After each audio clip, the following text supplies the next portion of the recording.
Welcome to Schneider Electric's The Good, The Bad, and The Beautiful podcast.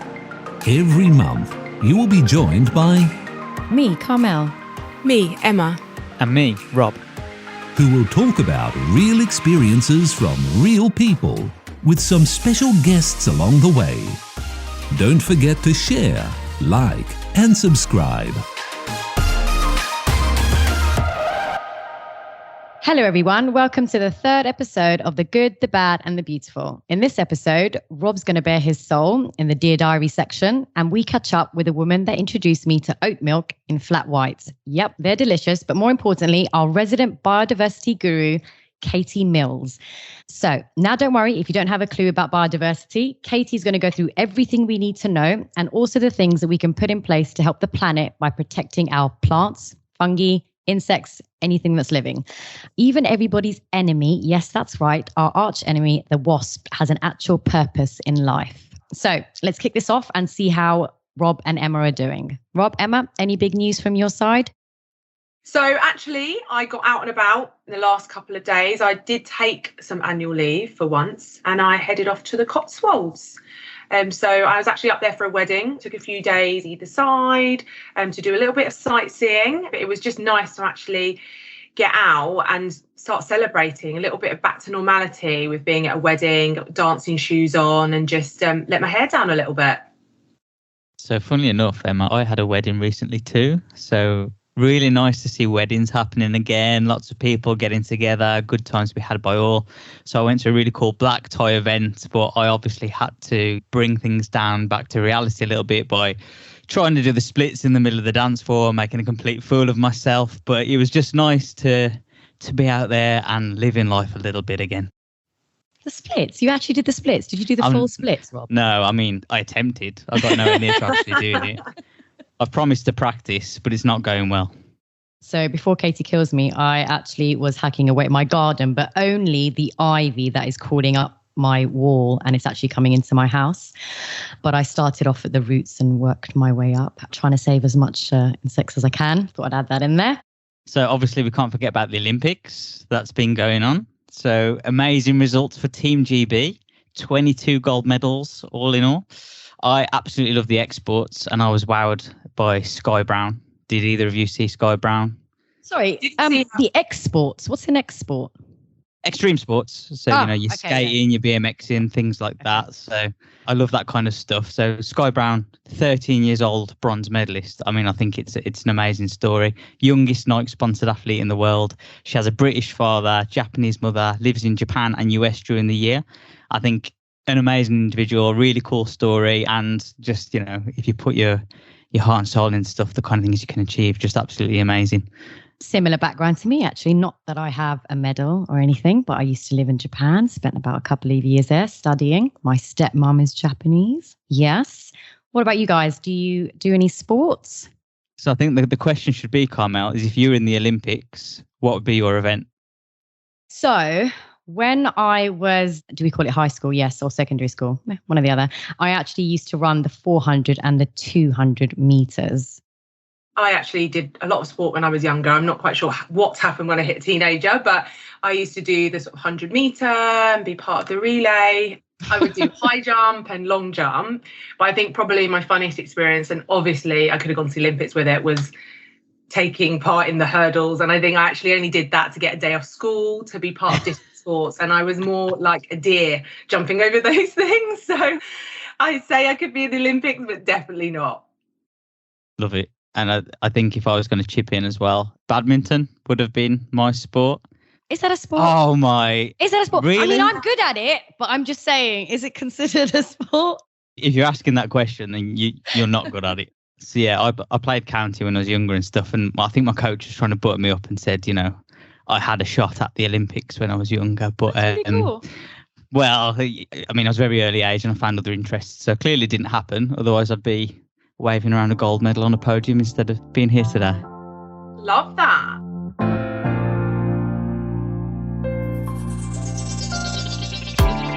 Well, this leads us on nicely to our new section we started on our last podcast. The Dear Diary section is back. And for new listeners, this is a time for one of us to reflect on something from our past couple of weeks in our professional and sort of personal lives. And it's really to talk and touch around mental health and well-being. So this time we are going to hear from the lovely Rob. It's my turn to open the pages of my diary today, and I'm going to be cheesy, and I'm going to start with Dear Diary. So we'll do that, okay? So, Dear Diary, I had my first few away days with work since pre-COVID-19. I did not have a clue where to start. Packing up my work bag was challenging enough, but to add an overnight bag into the mix blew my mind. I ended up packing for every situation possible and kept most luggage in my car. I had varied emotions. I was a bit nervous. It was one of my first outings in a new role, and I was so used to working from home, it felt a little bit like stepping back out of my comfort zone, but I was also really excited. We were going to visit a customer and partners, and I was looking to learn a lot and have some really valuable face time. The days were great, the business discussions, the social aspects, sharing ideas and having open discussions where you didn't need to ping people to see if they were free. So I came away from the couple of days feeling enthused. I felt like I'd taken so much on board, and I remembered the true value of face-to-face meetings. My final reflection at the end of this was that it was actually time to get a haircut, because the long and messy look wasn't really working for me now that I was back out and about, and the comparisons to Ed Sheeran were coming far too frequently. Katie's laughing now because she's one of the culprits. No offence, Ed. I'm happier now. Ed Sheeran. Cool. No comment. Ed is cool. Come on. He's cool. He's very cool. It's nothing against Ed Sheeran. It's just I don't particularly think I look anything like him, other than I had messy gingerish hair. And maybe when you get your guitar out, Rob. Yeah. Did you tell everyone about your guitar? Well, no, because I'm not trying to be more like Ed Sheeran. Oh, okay, fine. As long as you got that clear. I'm not trying to like enhance the stereotype, the association. Funny you say that about packing, because obviously me going away for this wedding and not having gone anywhere for the last year and a half, I literally just didn't know what to pack. And I honestly probably packed for like a 2-week holiday. I got my big old suitcase out and I had millions of different options, and I got myself in a bit of a state, not really knowing what I could take, what I needed. So it was weird. That was stepping out of my comfort zone. So I can feel your pain there, Rob. Like 4 pairs of shoes for a one night overnight. It's ridiculous.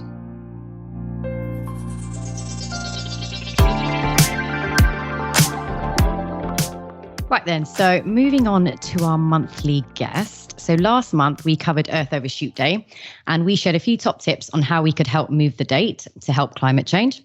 This month we wanted to talk to you specifically about biodiversity, from the air we breathe, the water we drink, and the food we eat. Everything we do, relies on biodiversity. So we got in touch with our colleague Katie Mills to talk to us about biodiversity and give us the lowdown about the topic. So, first things first, it'd be great to hear from you, Katie, a little bit about yourself. So if you could give us all a little introduction. Hi guys, thanks for having me. I'm really excited to be here today and to speak all things biodiversity and tell you all off for all the bad things you're doing and tell you all the good stuff that you should be doing. So I look after sustainable development and innovation for the UK and Ireland for Schneider. Have been at the business coming up to 2 years now. Time flies when you're having fun. And my background is predominantly actually in kind of startups and investment. So very different world when I joined Schneider, but worked a lot in renewable energies out in South America. And so I've kind of brought that knowledge and hopefully that experience over into my role now. And now I'm very much focused on our own internal drive to net zero and everything that kind of encompasses, as well as our sustainability strategy, which is where biodiversity is, a massive part of that moving forward. Thank you. So, talking biodiversity, could you give us a quick overview for those who don't know what it is, and anyone that knows a little bit but would like to know more, what it really means when you say biodiversity and why it's so important?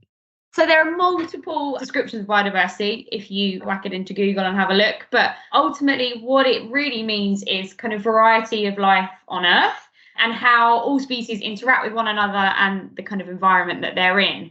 And as human beings, we are hugely reliant on biodiversity for multiple reasons, whether it's for soil fertility, pollination of our crops, raw materials that we need in manufacturing and in kind of general industry, and all the way through to kind of water regulation as well. So multiple reasons why biodiversity is really important. And we've really got a kind of renewed focus on it now as a kind of key part of any organization or any country's sustainability story.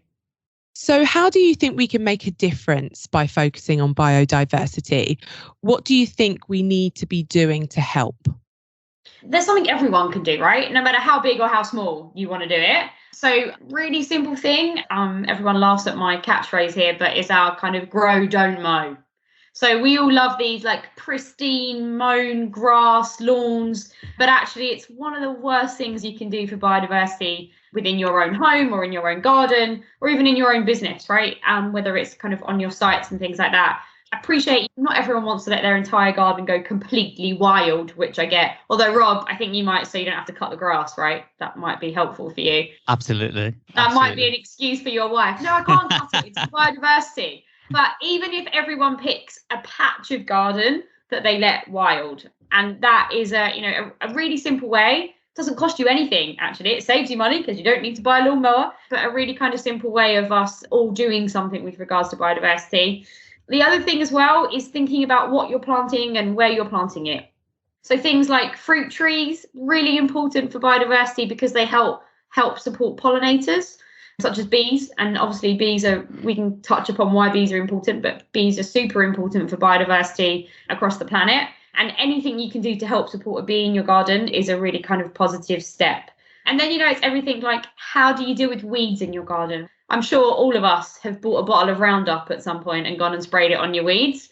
Possibly one of the worst things you can do for biodiversity, right? A lot of pesticides and insecticides in there that's ultimately going to ruin your soil and kill any organisms that are living around it. So, sorry, Rob, you're going to have to get out with your spade and shovel and start digging up your weeds, because that's that's really the only sustainable way of doing it. It is actually going out and putting them up. So 3 really simple things you can do that don't cost loads of money and anyone can do no matter where you are. So you mentioned work sites as well, and you recently have been hearing a lot about people's places of work where they've been trying to do a little bit more around biodiversity. But how could us as employees and our listeners as employees spread the word in their companies? What could their employers also do to help? Yeah, so there's loads of things we can do. So similar to what I've just said really about your home, you can do similar things on your sites. So you should really be pushing your facilities management team, or whatever that ends up, your site management team, to look at the use of pesticides and insecticides, because we probably have facilities management teams, in every organization that go around wanting to keep the site looking really nice and pretty and pristine. And so they spray it with a bit of Roundup to get rid of your weeds. It's not really the best way forward. So I think, making sure that you're on top of how you maintain your land is a really important piece. So getting rid of those kind of insecticides and those pesticides. The second piece, and we're hoping to do it across a lot of our sites actually, is the idea of not mowing all of our grass and leaving some of it to rewild. There are other things as well. We've got bee hotels that you can look at, insect hotels. They're not super expensive and they're really easy. You can put them in anywhere really on a site to be able to, promote wildlife. I know our site in Telford have got bird boxes and they're tracking how bird boxes are being used, so we can help, promote better environments for all types of animals, not just insects and bees, but birds as well. And then the other thing really is keeping track of what you see on your site. So one of the best things that you can do is to set up a team of you that within a certain radius of your site, go out probably every quarter and have a look, count up how many bees you see. Sounds really silly to say, but really simple thing. How many bees do you see? Do you see any hedgehogs? What kind of insects are you seeing? Any new trees that are growing, or how many trees have you got? And all things like that help us to really get a better view on how we're impacting the environment around us and making sure that we're having a positive impact. So there's loads of things that you can do. And there's lots of partners as well out there, right? You can look at the Woodland Trust or the Wildlife Trust if you need advice on how to do things. There are lots of great materials out there completely free that give you advice on what plants to plant. A lot of people have planted. Any of you guys planted a bee bomb out of interest? No, but I was wanting to ask you about that. Yeah, can you tell us more about that? Because I wanted to buy some. So we automatically think a bee bomb is a great thing, and so did I, right? I was like, we'll buy bee bombs for all of our sites, and hey ho, there goes my job, we're done. But actually, after speaking to experts and ecologists, it's probably some of the worst things we can do right now, because what we're doing is we're putting species of wild flowers that are in these bee bombs in areas where they just never would be. So actually, you need to think about the environment and where you are and look at what species and what plants, first of all, are better for the environment that you're in and better for even the geographical area that you're in. And then also those that actually support pollinators. So when I say pollinators, predominantly mean bees, but wasps are part of that, but predominantly bees, because sometimes we think a plant is really good and a bee's going to love it, and actually it has the kind of opposite effect. So, and the best thing you can do if you want to do something for bees is to go and plant a fruit tree. Plant a fruit tree or a fruit bush in your garden. That will have way more impact than a bee bomb. Well, actually, my neighbour's got bees at the end of the garden. He has a little hive with his bees that he actually rescued. A swarm landed at the school he works at, and he rescued them, put them in his hive. That actually he has some wildflowers that got accidentally planted by his daughter in amongst the carrots as well. So he's got a very wild side to his garden, which wasn't supposed to be there. But yeah, it's nice seeing the bees. And I've actually planted some plants and bushes and stuff that's good for them. So I have lavender out the front for them as well. And I often go and check on the bees and how they're getting on. So I'm all for this. That's great. That's fab. That's exactly what you should be doing. And keeping track of your numbers, right? If you notice that I don't seem to see as many bees this year, have a think about what have you changed, what's happened in your garden, what has, maybe affected them, and then make sure that you then go out and support them as much as you can. Rob, Carmel, are you doing anything to help the bees or just in general with biodiversity? Well, I am searching how to make a bug hotel with my son because he loves insects. He's all about the insects at the moment, spiders, etc. He follows them around. So I'm looking into that and having a space in my garden for that. So that should be quite cool. I think it's just to really encourage other insects to come around and, and help with the flowers and the plants. Best thing you can do for a bug hotel is just get some logs, pile them all up, drill some holes in them, just drill some little holes in, and that's it. Leave it. And just leave brilliant. Put it in a quiet corner in your garden so that it's not going to get trampled on or people are going to be around. Pile up some logs, drill some holes in, and off you go. Oh, brilliant. Thank you. A breakfast buffet and a gym are also quite nice features. I'll just put that in there. So I'm mowing less. So I'll ignore your joke earlier, Katie, but I am genuinely mowing less. So people who listen to the last podcast will know that I like a potter in my garden. But yeah, so I'm mowing less. And I think there was like a month this year. I can't remember which one it was, but they said, if don't mow during that month and help the wildlife in your garden become more established. So tried to do things like that. I also cut back like my bushes and things quite aggressively in the winter. And then I've let them grow out this year. So, all the flower heads and things that have bloomed, I'm not really cutting those back. So I'm seeing lots more bees in my garden this year, which is something that I've noticed compared to last year because there's a lot more life and activity going on. And then I also have a veg patch as well.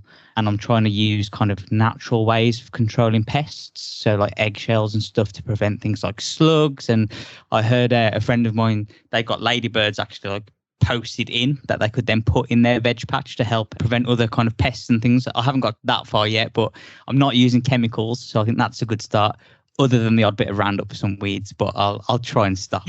But yeah, those are the kind of things I'm doing.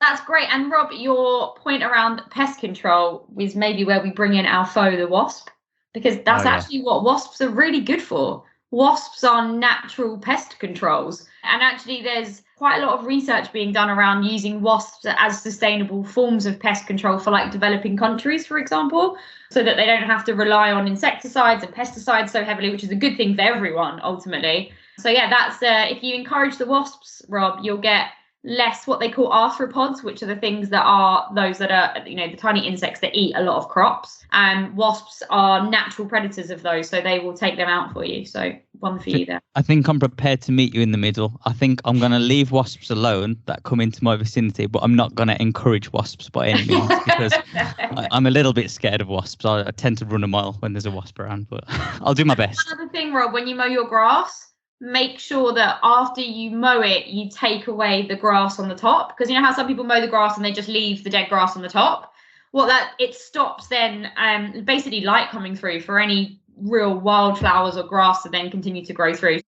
So you mentioned that anyone can do anything. I mean, what about for those people that don't really have a garden, or maybe they have a small space of a garden? You know, what can they do? So I think it's about getting out into nature and helping the nature that's around you. If you don't have the opportunity to build anything within your kind of and within your own space, and if you go on to things like the Woodland Trust website, you can see all of the volunteering projects that they have to protect woodland. And there's, they have, I think, something like 1,400 ancient woodlands across the UK.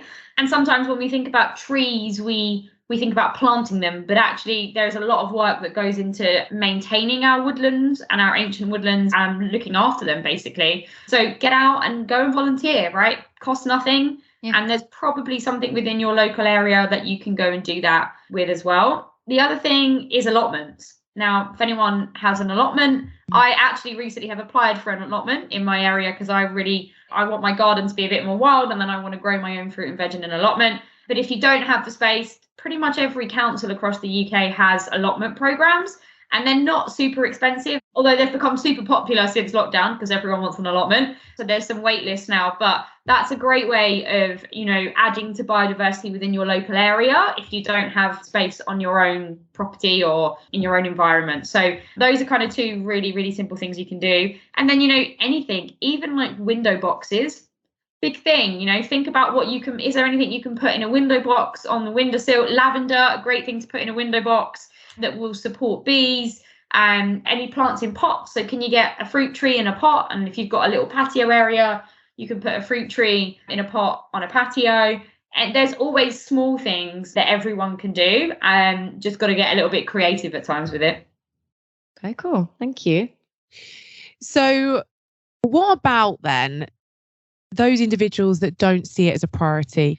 There's people that sort of think, oh, it's not my problem, doesn't affect me, and doesn't put that as, a major priority in their life. But it's our planet, it's our home. So we need to keep that as best we can and look after it. How do we go about influencing these types of individuals and getting them to think about this as a priority? So it's always a difficult one, right? But ultimately, I always bring it back to pollination, which is a key part of biodiversity.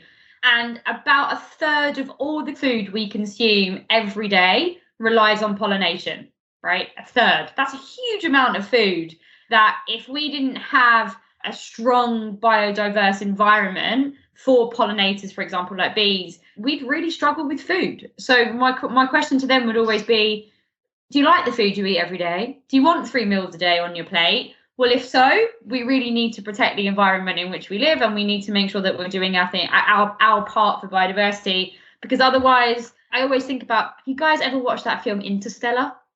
Yeah. Yes. At the beginning, it's that big dust bowl. They can only grow one crop. That is a result of a lack of biodiversity. And if we don't act now, and, that we have recently had the IPCC report that came out last week, which was pretty, harsh reminder of the state in which our environment's in. If we don't act now, that's the kind of devastation we're going to be looking at for our children and for our grandchildren. And for me, that's more than enough to make me do what I need to do. So I always go back to people and say, well, if you want to carry on eating the way you eat, we probably need to protect our environment and look after all of our pollinators and our biodiversity, because it's a key part of it. And then there's also a business piece. We rely on industries, we rely on raw materials. And biodiversity, a strong biodiverse environment, is what feeds our raw materials ultimately. So if we struggle to get the quantity and quality of raw materials into industries and into economies, then ultimately it starts to affect business, because prices will go up, people's, companies' bottom lines get affected, and then people's jobs are affected. So it's not just about your food and what you eat and your environment around you, but it's also around your work and your business and everything. So it affects us in every single way possible, basically. Thank you. Like I love to eat, so I'm obviously gonna keep on with my biodiversity piece because the thought of not being able to eat is devastating. Exactly. I'd be hangry all the time and no one wants that. Or just eating one food all the time because we can't grow anything else. How boring would that be if everyone could only eat corn, for example? Yeah, that would be pretty boring, right? So it's about that diversity of crops and variety of crops as well. Thank you. Thank you, Katie. That's certainly some food for thought. Did you like what I did there?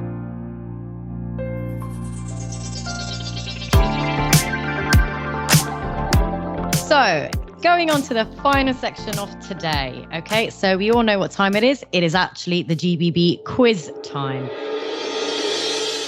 So everyone, can you get your pen and papers ready? It's Emma versus Rob. Katie, I'm going to ask you to help out with one of the answers in a minute. Emma, Rob, are you ready? Ready. Yeah. Let's do it. So, no cheating, Rob. Yeah, Can't Rob, promise. no Google this time, honestly. So we're going to, as we were talking about biodiversity today, I thought this was quite appropriate. So we're all part of an ecosystem, right? Whether that's land, people, anything living, we're all part of an ecosystem. Now, within biodiversity, food chains are pretty important. It's important to know about them. So, for example, let's talk about, a really simple one, which is we need grass because cows eat grass and we eat cows. Okay, so that's just a really simple food chain. Okay, what's missing in this food chain? Can you tell me? So, I'm starting off with grass, blank, then it goes frog, and then it goes hawk. Sorry. Okay, so so something eats grass, and then frogs the frog eats that something, and then the hawk eats the frog. Does that make sense? Yeah. Okay. I feel okay, I'll give you a hint. Okay, the name it's got grass in the name. Grasshopper. Yes, Emma, there you go. I didn't know it was quickest wins. And 1 point to Emma. Sorry. So, Rob, as if you didn't get it from that. I didn't know it was quickest wins. I didn't even ask for a clue. Oh my gosh, I'm fine. I'm just, changing up all the time. So yes, Clearly, I couldn't type into right. Google quick enough this time. So for that simple food chain, it basically goes grass, grasshopper eats grass, frog eats the grasshopper, and the hawk eats the frog. So that's that food chain. Okay. For bonus points, I'll give you another shot, Rob. Can you give me a food chain? 3, minimum 3 of your own. Worm. Okay, hold on. Hold the phone. What eats a worm, Rob? Worm, bird, cat. Yeah, okay. I mean, Katie, should we take that? Katie, should we take that? Yeah, I suppose I wouldn't say cat primarily feeds on birds, but Mine does. let's be honest, Rob, cats kill birds for fun, not to eat them. I've seen my cat eat enough birds. So we'll give you 0.5 just for trying, Rob. Okay, Yeah. So Emma's 1 up. Rob, you're on 0.5. Okay, right. Now, here we go on to number 2. So taking everything you learnt from Katie, okay? Katie's going to be the judge of this now. Now, you can give any answer you want. I'm not expecting anyone to have done the research because obviously this is just a random question. So you have 15 seconds to pitch on why woodlice are important. Tell me anything you want. You can make it up on the spot. Just 15 seconds. Katie's going to judge. Why are woodlice important? I'll give you a bit of a background to it. The reason why I thought of this question actually is because I had a lot of woodlice in the house. And honestly, they're just really doing my nut in. And then I had to Google it and find out why they're important. So I don't want to see any typing, Rob. But 15 seconds. Who wants to go first? Or should we pick someone? Pitch it. Remind me what a woodlice is. Surely I get a point for that. They're like little roly-polies. You know the ones that you touch and they roll up into a ball, Emma? They've probably got armour on. Oh, yeah. Yeah, that's a Weren't good one, they Rob. called an Armour. earwig, or is that a completely different thing? That's a completely different thing. Oh, Yeah. my bad. I was going to go with earwig actually, but I went with woodlice because I thought you guys would know what it is. I'm losing this quiz, and Emma Okay. doesn't know what a woodlice is. Right. Okay, so Rob, you want to go first? Your 15-second pitch to us. Why are woodlice important? Woodlice are an integral part of a garden's ecosystem. They are part of food chains for larger insects and birds, and they eat rotting natural things, and they can act as a pesticide in your garden. Okay, that's your 15 seconds down. Thank you very much, Rob. That was very informative. But I like the way you dragged it out at the beginning. Rob, were you reading off Wikipedia on that, by the way? It really sounded like it. I was looking in Carmel's eyes the whole time. So that's my cheating screen. That's my normal screen. I'm purposely focusing this way today. All right, Emma, we gave you a bit more time there, just about think about it. Anything you like. I mean, it doesn't even have to be factual, Em, but, if it sounds good, we'll take it. Go. Wood lice, roll around looking pretty. In your wood, rotting wood, again, like Rob said, looking beautiful in their roly-polies. You can't reference me in your answer. Okay, so from my research, Katie's going to correct me if I'm wrong, but basically they're important for their ability to feed off dead plants and creatures and kind of recycling really important nutrients. And they also are a good source of calcium for spiders, birds, and frogs. So on that note, Katie, can you please give us a winner of that pitch? So I appreciate the effort from both of you. And you're right. The main thing for woodlouse is they're recyclers, which is fab. I think realistically, although I loved your definition, Emma, the fact that they're little pretty roly things, I think Rob was probably the closest. But I would like to check Rob's Google search history to make sure he wasn't cheating. But if not, Rob, I think wins that one from me. You did admit it last time. Okay, so Rob, you're on 1.5. Emma, you're on 1. You can win this, Emma. I've got faith. Not that I'm being biased or anything. Okay, so this is the final question. Okay, now, nothing to do with biodiversity on this one, sorry. But on August 27th, this month, it will be Rock, Paper and Scissors Day. Now, while this is a podcast, I had to be a bit creative on this one. So when I say go, and we'll do a practice round, don't worry, you both need to shout out what position you're going to play. So let's have a practice, okay? So it's 1, 2, 3, go. Rock. Scissors. Okay, Rob, you won. That was a practice. Yeah, no, it was a practice, but I'm just telling you, he's a bit quicker, Emma, so just quicken up the pace, gosh, okay? Right, okay. Right. For the real deal now, okay? Emma, you could win this. There's no pressure, or Rob, you just win by a landslide, okay?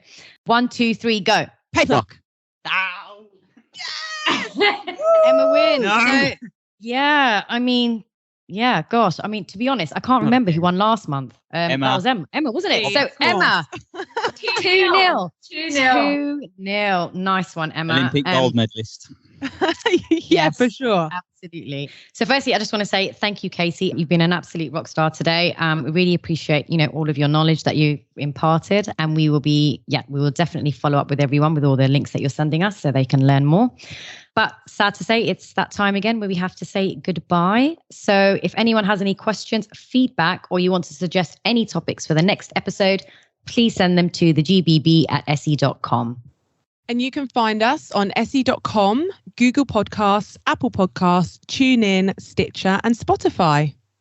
And please don't forget to share, like and subscribe. And we'll catch you next month. The content of this podcast is for informational and entertainment purposes only. The information, statements, views and opinions belong to our hosts and should not be construed as advice by Schneider Electric.